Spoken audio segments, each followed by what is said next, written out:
Adela Pârvu și alături de fiul meu Lucian vrem să vă prezentăm variate amenajări de spații verzi. Și nu doar grădini proiectate de peisagiști, ci și bucătării de vară și grătare, așa cum ne plac nouă, românilor. Haideți să le descoperim împreună!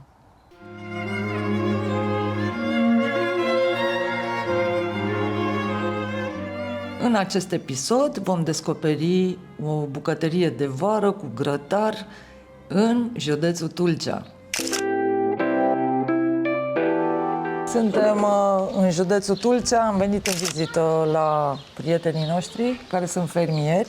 Am venit cu fiul meu, Lucian, ca să descoperim o lucrare a unui alt prieten de-al nostru, nu? Exact.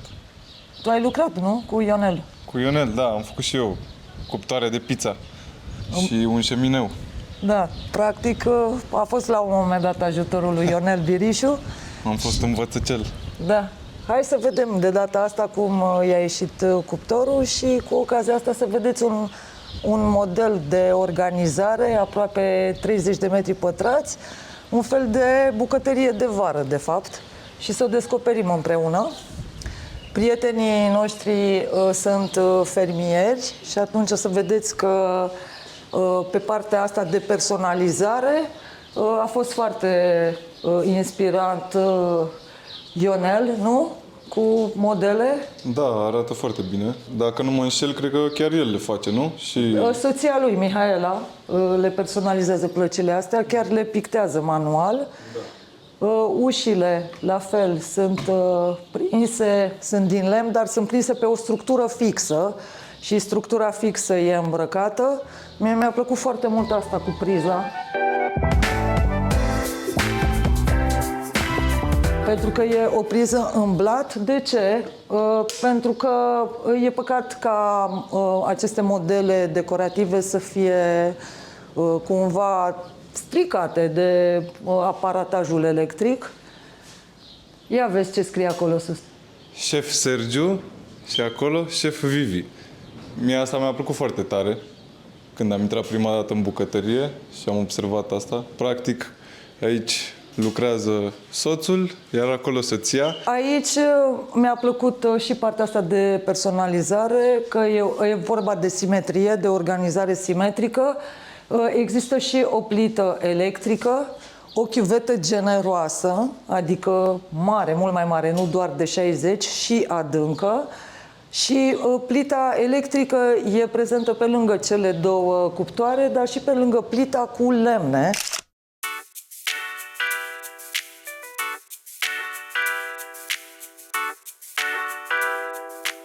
Ia să vedem. Nu cred. Mașină de spălat vas. La fix, nu? La fix. Și Iar aici? Frigider. Foarte frumos. Ia, vreau să văd și aici. Și e destul de încăpător, chiar dacă e micuț. Sunt două frigidere. Tare. Adică de ce să ai un frigider pe verticală când poți să ai Două mai micuțe, exact. două mai micuțe? Și folosești și spațiul ăsta. Ți-ar plăcea să ai așa o bucătărie de vară? Mă mai întrebi? Normal că mi-ar plăcea. Păi de ce? Pentru că mie îmi place să stau în natură, să mă bucur de aerul curat și un loc în care poți să stai să faci un grătar, să chem prietenii, un loc de socializare. Spune-ne vis-a-vis de locul ăsta, de ce ți l-ai dorit? Noi ne-am mutat de la oraș, de la apartament, ne-am mutat la țară și am vrut să îmbinăm rusticul, dar și cu modernul. Am vrut o bucătărie în natură, afară, dar cu toate utilitățile. Apă caldă, plită electrică dacă vreau să fac ceva rapid, să nu fac focul, pentru un ou sau o cafea. Ne place foarte mult să ne bem cafeaua aici, în natură.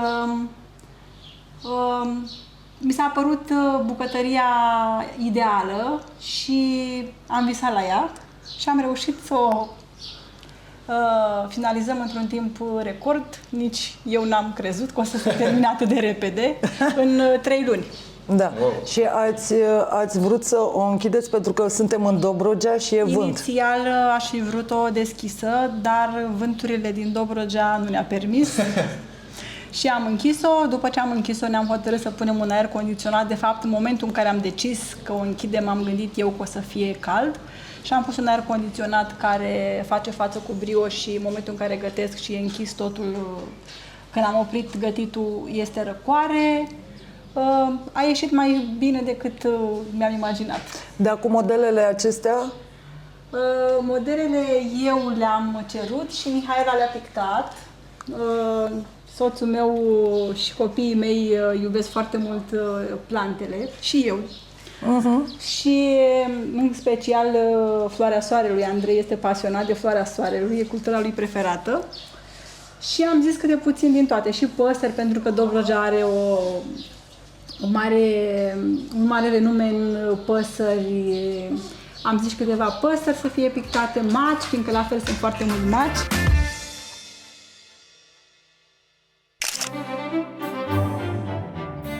Ați apucat să faceți pizza la cuptorul ăsta? Da, Și pizza cred și că pâine. O să fiu uimit cât de repede. Am apucat să o bag, că s-a și copt. Da, se face foarte repede, Foarte nu? repede, da. Eu știu de la bunica mea că se testa cuptorul cu mălai, dar domnul Ionel ne-a pus și pe ușă ne-a pus un termometru și mi-a zis că nu mai e nevoie să-l testez cu mălai, să arunc mălai, că urmăresc gradele. Am avut emoții prima dată că o să ard pizza și m-am uitat la ea de nerăbdare, era gata. În 5 minute pizza este gata. La ce temperatură se coace? Chiar sunt curios, habar n-am. Știu că e o temperatură destul de mare. Da, 250 de grade, între 220 și 250. Și iese nici foarte crocantă, iese perfectă. E așa, acea pizza pe vatră care visam la ea, ia uite aici. în care puține restaurante. Ia uite au lopata. găsit. Da, Ia uite, asta o folosești, da, nu? și am și 2 de lemn. Aha, Da, dar asta e mai plastică, că e mult mai ușoară. Și spune-ne puțin despre masă, cât de mare ți-ai dorit-o, de ce? Noi suntem 5 membri în familie și de regulă mai avem și musafiri și am dorit-o cât de mare se poate, mai mare de atât nu permitea că lua spațiu să mă învârt pe lângă ea și de aceea am ales lungimea maximă posibilă.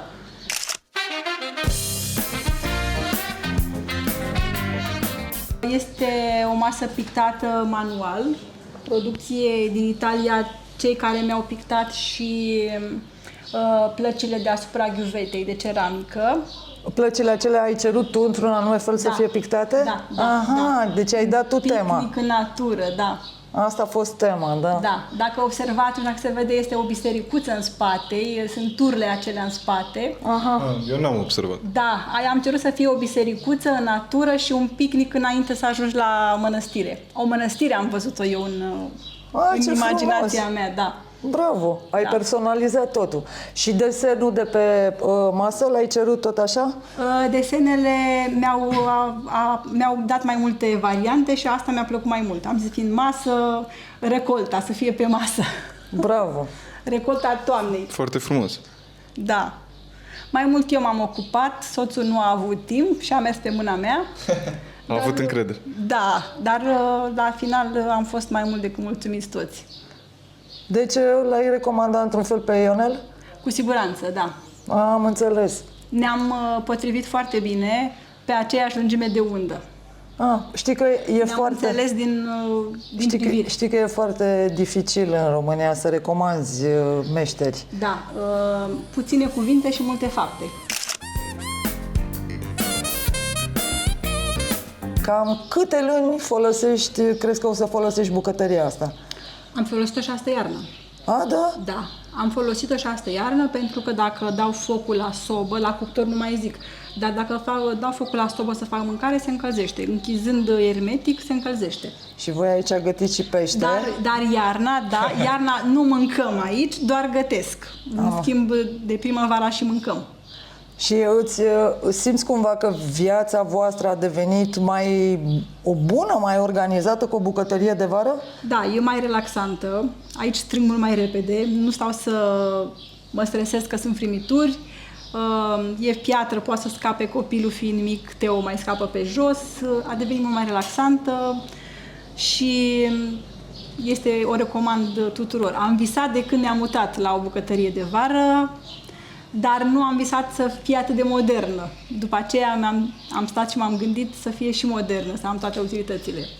Păi felicitări și să vă bucurați de ea. Mulțumim! Așa să faceți. Chiar ați făcut o treabă minunată. Felicitări! Mulțumim!